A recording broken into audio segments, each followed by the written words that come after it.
اچھا جی، اب جو بیرسٹر عقیل ہیں مسلم لیگ نون کے رہنما، وہ یہ کہتے ہیں پی ٹی آئی نے ابھی تک ہم سے اجازت نہیں مانگی، یعنی گورنمنٹ سے اجازت نہیں مانگی ہے 24 نومبر کے احتجاج کی، اور اگر یہ سر پر کفن باندھ کر اور ریاستی مشینری لے کر آئے تو پھر حکومت بھی لچک کا مظاہرہ نہیں کرے گی۔ آج دیکھیں آفٹر 2009 یہ بڑا مشکل سٹیپ ہوتا ہے، it's a very serious step.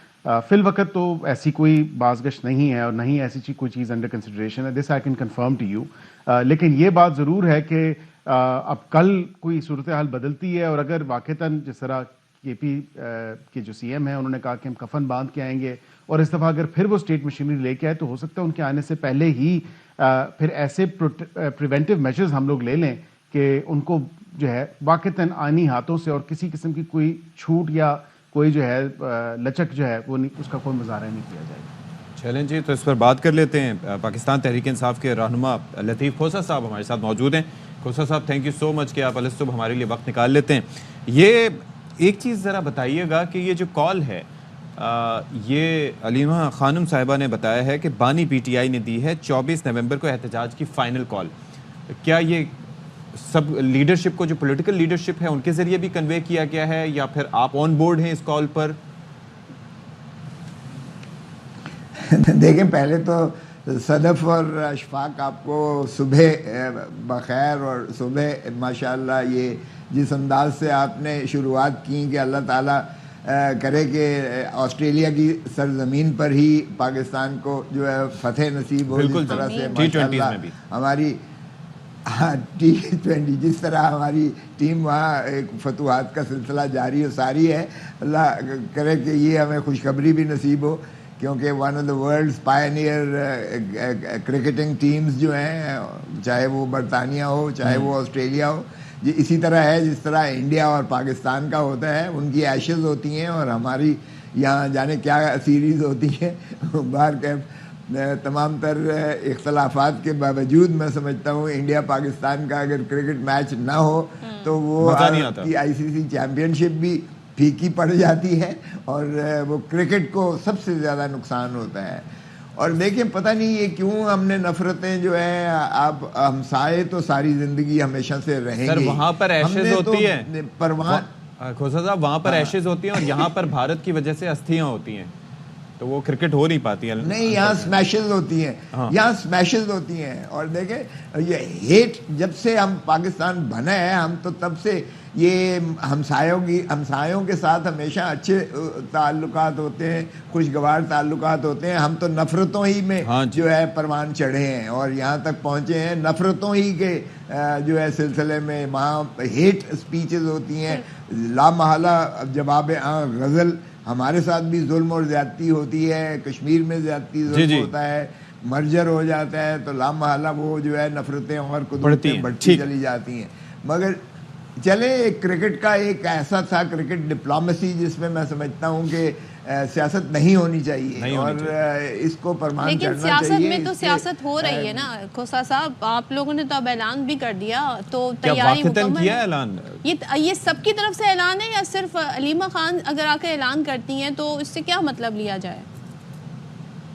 دیکھیں صدف، علیمہ خان نے اپنی جانب سے اعلان نہیں کیا ہے، وہ جو ہے عمران خان کی بہن بھی ہیں اور عمران خان سے ملاقات کے بعد انہوں نے یہ جو ہے عمران خان صاحب کا ہی پیغام دیا ہے۔ تو یہ پارٹی کو اس میں کسی قسم کی کوئی سوچنا بھی نہیں چاہیے کہ پارٹی کا جو باہر قیادت ہے ان کی کوئی اور سوچ ہو سکتی ہے۔ نہیں، لیکن اس کے اندر یہ ہوتا ہے کہ میڈیمز ہوتے ہیں نا، سیاسی معاملات ہیں تو سیاسی معاملات کو ڈیل کرنے کے لیے الگ لوگ ہوتے ہیں، ان کا تو جذباتی ایک تعلق ہے اپنے بھائی سے، تو وہ ایک الگ معاملہ ہے، تو اس وجہ سے ہم سوال کرتے ہیں۔ دیکھیں، بڑا اشفاق جب ہماری سیاسی یہاں باہر قیادت جاتی ہے تو انہیں گرفتار کر لیا جاتا ہے، یعنی ظلم اور انتہائی جو ہے یہ فسطائیت کا یہ عالم ہے کہ عدالت عالیہ اسلام آباد ہائی کورٹ آرڈر دیتی ہے۔ آپ اعلان پہ یہ بات کہہ رہے ہیں، ابھی تو آپ نے احتجاج کرنا ہے کھوسہ صاحب، تو پھر احتجاج کیسے کریں گے اگر آپ یہی بات کہہ رہے ہیں؟ نہیں، میں یہ کہہ رہا ہوں کہ جب ان کو ملنے نہیں دیا گیا تو ظاہر ہے کہ بہن نے ہی جب ملاقات کی ہے تو بہن کو ہی، بہن کے توسط سے ہی وہ دے سکتے تھے پیغام، سو اس لیے میں اس ناطے سے دے رہا ہوں بات. لیکن آپ ذرا افسوسناک انتہائی جو ہے عمل دیکھیے گا اس حکومت کا کہ اس حکومت نے نہ عدالت عالیہ کے فیصلے کو جو ہے تسلیم کرنا ہے, نہ عوام کے بنیادی حقوق کو تسلیم کرنا ہے, نہ یہ آئین کو مانتی ہے, نہ یہ قانون کو مانتی ہے. ویسے بھی یہ غیر نمائندہ حکومت ہے بدقسمتی سے. 180 سیٹیں جیتنے والا اڈیالہ جیل میں ہے. لطیف کوسہ صاحب, میں 24 نومبر کی اگر بات کروں, اگر پروٹیسٹ ہوتا ہے. کوسہ صاحب ایک چیز یہ بتا دیں تو ہم یہ سمجھیں کہ اب یہ اعلان کر کے علیمہ خان صاحبہ نے سیاسی میدان میں قدم رکھ دیا ہے. وہ بات جو فواد چودھری صاحب کہہ رہے ہیں کہ خان صاحب کی جو گھر والے ہیں ان کو آگے آنا چاہیے, تو ہم یہ سمجھیں کہ اب وہ سیاسی محاذ پہ ہمیں فرنٹ پہ نظر آئیں گی. نہیں دیکھیں, بہن تو بہن ہوتی ہے, اور ان کی ماشاءاللہ بشرا بی بی جو ہیں وہ بھی بہت قابل احترام اور قابل وہ تکریم ہیں, اور ان کے ذریعے سے بھی پیغامات آتے ہیں. جو بھی ان تک رسائی ہو پاتی ہے وہ لامحالہ خان صاحب جو ہے وہ ان کے ذریعے پیغام دیتے ہیں, اور ان کا اس لیے بھی پیغام مستند ہوتا ہے کیونکہ ظاہر ہے کہ بیوی ہو یا بہن ہو وہ ان کو مس کوٹ تو نہیں کرے گی, اور نہ ہی کوئی اور پارٹی کا جو ہے قائد ملے گا تو مس کوٹ کرے گا. لیکن جب قائدین کو ملنے نہیں دیا جاتا, جیل کے باہر سے انہیں گرفتار کر لیا جاتا ہے. میرا سوال اس پر یہی ہے کہ جب آپ لوگ اس پہ شکوہ گناہ ہے کہ ہم جیل جاتے ہیں تو پولیٹیکل قیادت کو اریسٹ کر لیا جاتا ہے یا ان کو پہنچنے نہیں دیا جاتا, جب آپ 24 نومبر کا جلسہ کریں گے اور وہاں پر پروٹیسٹ کریں گے اور ایسی سچویشن نظر آئے گی اور اس کے پیش نظر اگر آپ لوگ پیچھے رہیں گے تو پھر کیا ہم سامنے صرف علیمہ خانم صاحبہ کو دیکھیں گے یا بشرا صاحبہ کو دیکھیں گے؟ آپ سارے پاکستان کو عمدہ ہوا دیکھیں گے. دیکھیں, عمران خان نے کال کو اپنی ذات کے لیے نہیں دی ہے, نہ اپنی پارٹی کے لیے دی ہے. اچھا, اگر تو یہی غلامی آپ نے قبول کرنی تھی تو پھر خاکی ہیٹ والے میں کیا برائی تھی؟ وہ کم از کم انصاف تو کرتا تھا, وہ چادر اور چار دیواری کو پامال تو نہیں کرتا تھا, وہ اپنی آپ کی جو ہے مائیں بہنیں بیوی اور بیٹیوں کو تو اغوا نہیں کرتا تھا, وہ ویڈیو بنا کے بلیک میل تو نہیں کرتا تھا, وہ فسطائیت کی اس نہج تک نہیں گرتا تھا جو آج ہے. ایک چیز بتا دیں, یہ احتجاج آپ نے کرنی ہے, احتجاج ہے, جلسہ ہے, دھرنا ہے, مارچ ہے, کیونکہ 2 دن پہلے آپ ہی کے پارٹی کے لوگ کہہ رہے تھے جو سوابی میں ہوا وہ تو وارم اپ جلسہ تھا, تو ابھی تو آپ وارم اپ ہی کر رہے ہیں. تو ہمیں ذرا بتا دیں پلان آپ کا کیا ہے, کیونکہ ہر بار کہتے ہیں علی امین گنڈا پور صاحب جب شنگھائی کانفرنس ہو رہی تھی اس سے پہلے کہہ رہے تھے آئیں گے واپس نہیں جائیں گے, اسی طرح کے بیانات سننے کو ملتے ہیں. یہ تک کہہ دیا جی گھر والوں کو, کہہ دیا جنازے پڑھ لینا, صرف کفن باندھ کے نکلیں گے. تو آپ دیکھیں تو صحیح, ویسے ہی پیرالائز ہو چکی ہے اس حکومت کو, تو ویسے ہی کوئی وجود نظر نہیں آتا ہے. آپ دیکھیں ہر بندہ جو ہے وہ فری فار آل ہے. آپ کا اتنا بڑا مسئلہ ہے, اتنا بڑا اسموگ کا مسئلہ ہے, آپ دیکھیں کہ آدھا پاکستان آپ کا ڈوبا پڑا ہے. اور وہ جو جس قدر لاہور سے آپ پنجاب سارا دیکھ لیں ذرا, جو بڑی بڑکیں مارتے ہیں, پنجاب کا یہ عالم ہے کہ وہاں آپ بغیر ماسک کے آپ نکل نہیں سکتے ہو. آپ کے بچوں کے سکول بند کر دیے, بڑا مسئلہ ہے. لیکن ایک چیز بتائیے گا لطیف کوسہ صاحب, انڈسٹری بند کر دی گئی ہے. اکتوبر کے آخر میں ہماری آپ سے بات ہو رہی تھی تو اس وقت آپ امریکن الیکشنز کو لے کے آپ ہی کافی پرامید نظر آ رہے تھے. آپ کی مسکراہٹ بتا رہی تھی اور آپ کہہ رہے تھے کہ ہمیں نہیں پتا تھا لیکن آپ کو لگ رہا تھا کہ ڈونلڈ ٹرمپ آیا ہی آیا, اور وہ آ گئے. اور آپ نے کہا کہ ان کے صدف نے آپ سے یہ پوچھا کہ وہ تو جنوری میں اقتدار سنبھالیں گے, آپ نے کہا نومبر میں فیصلہ ہو جائے گا. لیکن اب نومبر میں آپ 24 نومبر کو احتجاج پہ آ گئے ہیں, تو کیا بات نہیں بنی؟ نہیں دیکھیں, بالکل نومبر, اب بھی میں قائم ہوں اس پر کہ نومبر میں ہی خان صاحب کو مخلصی مل جائے گی. آپ دیکھتے رہیے گا, ابھی نومبر میں دن باقی ہیں اور 24 سے پہلے ہی یہ بھاگ جائیں گے. یہ دے ول ہیو ٹو سرینڈر, اور ان کو یہ جو ہے out of state of denial سے نکلنا پڑے گا. 2014 کا دھرنا 126 دن کا تھا کوسہ صاحب, حکومت نہیں گری. آپ دیکھیں, چلے کوئی بات نہیں, وہ اور بات تھی, آج اور نہج پر ہے. دیکھیں آج عمران خان لوگوں کی دلوں کی دھڑکن ہے. آج اگر خواجہ آصف کے ساتھ جو حال ہوتا ہے باہر لندن میں, جو حال قاضی فائز عیسیٰ کے ساتھ باہر ہوتا ہے, جو نواز شریف کے ساتھ باہر ہوتا ہے, جو اوورسیز پاکستانیز کا آپ کو غم و غصہ اور ان کی جو ہے احساسات اور جذبات محسوسات ہوتے ہیں, آج کیوں ہم اسٹیٹ آف ڈینائل میں ہیں؟ یہ ذرا بغیر وردی کے جا کر بازار میں کہیں جا کر دیکھ لیں. موسیٰ صاحب آپ کا ظاہر اس جو گفتگو کر رہے ہیں اس سے ظاہر بہت سارے لوگ اتفاق نہیں کرتے. جو رویے ہیں ہم اس سے اتفاق نہیں کرتے کیونکہ جو بیرون ملک بھی جو طریقہ کار ہے جس طریقے سے کسی کو کچھ بھی کہہ دینا یا کسی کے بارے میں کوئی بھی زبان استعمال کرنا یہ اگینسٹ دا مینرز ہے اور یہ میرے خیال میں نہیں ہونا چاہیے. برداشت ہونی چاہیے. آپ کا اختلاف بھی ہو تب بھی پروٹیسٹ بہت پرامن طریقے سے ریکارڈ کرا سکتے ہیں. اس کے لیے یہ رویے اس کو کسی بھی طریقے سے قابل قبول نہیں مانا جا سکتا. تو چلیں جی اب کیا ہے ہمارے پاس بریک لیتے ہیں.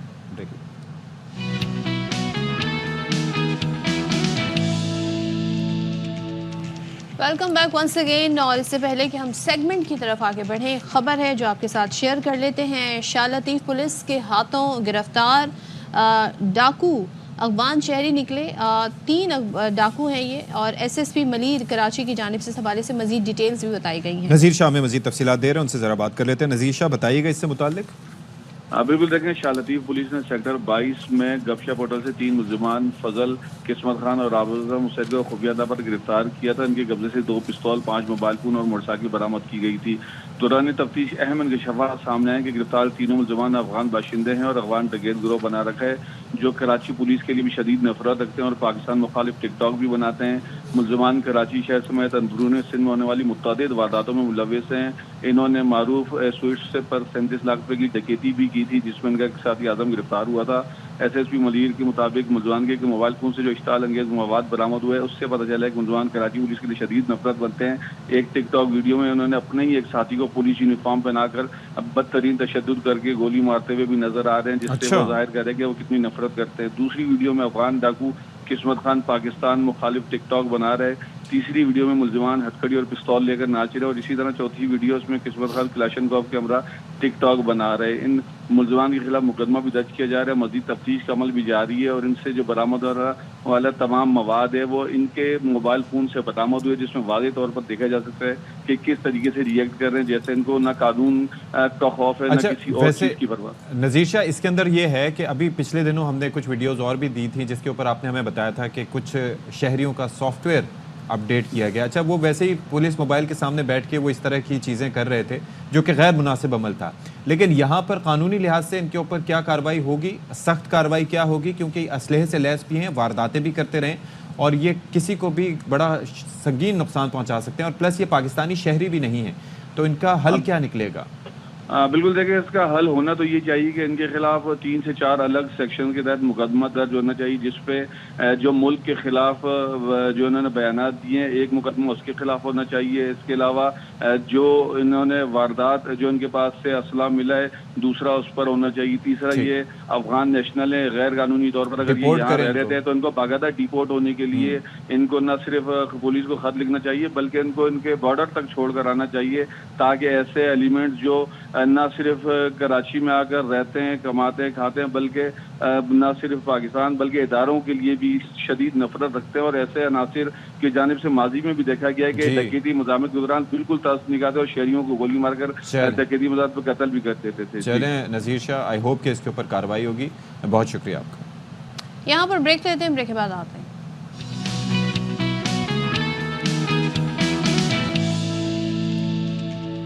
آلرائٹ جی, تو آج دن ہے شوگر سے یعنی کہ ڈائبٹیز سے بچاؤ کا عالمی دن اور اس کا مقصد یہ ہے کہ اس خاموش قاتل بیماری اور اس بیماری کے بارے میں یہ کہا جاتا ہے کہ ویسے تو بیماریاں کئی نوعیت کی ہوتی ہیں لیکن یہ ایک ایسی ہے جو انسان کے جسم کو دیمک کی طرح چاٹتی ہیں. یعنی کہ لکڑی کا جو حشر دیمک کرتی ہے ویسے یہ ڈائبٹیز جو ہے یہ انسانی جسم کا کرتی ہے اور اس کی 2 ٹائپس ہوتی ہیں, ٹائپ 1 ٹائپ 2.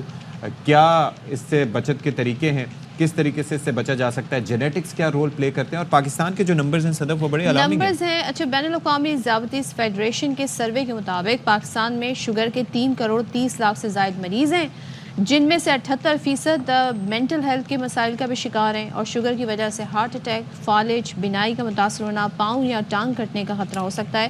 تو چلیں جی ذرا ہم ایک چیز ہم نے جاننے کی کوشش کی کہ ہماری جو پبلک ہے ان کے پاس کتنی اویئرنیس ہے اس مرض کو لے کے اور وہ ان کے جو لائف سٹائل ہے وہ کیا ہے. تو ذرا اس حوالے سے آپ کو ایک جھلک دکھاتے ہیں. غربت اور ٹینشن ہوا ہے کہ اس کی وجہ سے ہر دوسرے بندے کو دیکھو شوگر کا پیشنٹ بنا ہوا ہے. ٹینشن سے ہوتی ہے